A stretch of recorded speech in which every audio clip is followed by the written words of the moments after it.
Hi hello welcome back to ஜெடிக்கி kitchen. ஒரு 5 நிமிஷத்துக்குள்ளே அவல் வச்சு செய்யக்கூடிய ஒரு ஸ்வீட் எப்படி பண்ணலான்னு பார்க்கலாம். நான் அதுக்காக ஒரு பேனில் ஒரு 1.5 ஸ்பூன் அளவு நெய் ஆட் பண்ணிக்கிறேன். நெய் நல்லா சூடானதுக்கப்புறமா கொஞ்சமாக முந்திரி கொஞ்சமாக திராட்சை போட்டு நல்லா வறுத்து எடுத்துக்கிறேன். அது பொரிஞ்சதுக்கப்புறமா அது ஒரு பிளேட்டுக்கு மாற்றிக்கோங்க.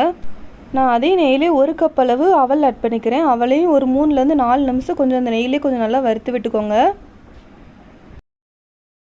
நான் 1 கப் அவலுக்கு ஒரு 1/4 கப் போல் தேங்காய் இந்த மாதிரி துருவி எடுத்திருக்கேன். அதையும் உள்ள ஆட் பண்ணிக்கிறேன். தேங்காயும் ஒரு 2 நிமிஷம் நல்லா வறுத்து விட்டுக்கோங்க. வாசம் நல்லா சூப்பராக இருக்கும் இப்படி வறுக்கும்போது.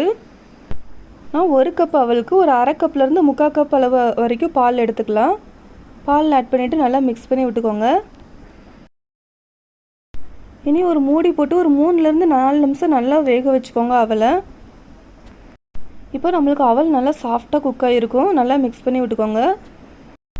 ஒரு 3 ஏலக்காய் நல்லா இடித்து வச்சுருந்தேன். அதையும் உள்ள ஆட் பண்ணிக்கிறேன். ஒரு 1/2 கப் அளவு நான் துருவின வெல்லம் வச்சுருக்கேன். அதையும் உள்ள ஆட் பண்ணி நல்லா மிக்ஸ் பண்ணி விட்டுக்கோங்க. நம்ம வெல்லம் ஆட் பண்ணோன்னே நம்மளுக்கு கொஞ்சம் நல்லா இலகி வரும். நீங்கள் விருப்பப்பட்டால் கொஞ்சமாக பச்சை கற்பூரம் கூட இந்த ஸ்டேஜில் ஆட் பண்ணிக்கலாம். நான் வறுத்து வச்சுருக்க முந்திரி திராட்சையும் உள்ளே ஆட் பண்ணிக்கிறேன். இது செய்கிறதுக்கு ஒரு 5 நிமிஷம் போல தான் ஆகும். டேஸ்ட் ரொம்ப நல்லாயிருக்கும். நீங்களும் ட்ரை பண்ணி பார்த்துட்டு உங்களுடைய ஃபீட்பேக்கை மறக்காமல் ஷேர் பண்ணுங்கள்.